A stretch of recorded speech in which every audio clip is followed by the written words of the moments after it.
Hello there, wonderful viewers. Thanks for choosing this video from Fixit. Join Fixit on a journey of knowledge and creativity. Today, I will show you how to pin someone on Snapchat. Remember to subscribe and click the bell icon so you don't miss any Fixit magic. Let's get started. First of all, open Snapchat on your device. Now go to your chat section.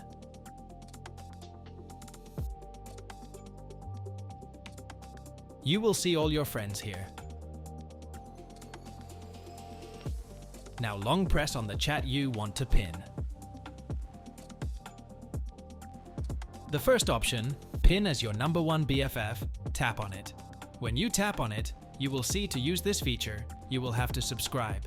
That means you will have to use the paid version of Snapchat for using this feature. Now I will tell another way to pin the chat. Long press on the chat again. You will see a bunch of options. Go to chat settings. You will see pin conversation. Tap on it. Now the conversation you have pinned will stay at the top of Snapchat chat section. You can also see a pin icon in front of it.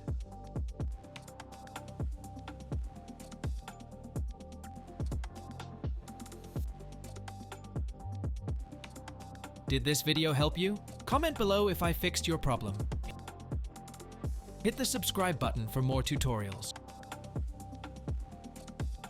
Your input fuels us. Comment something below you would like to see fixed.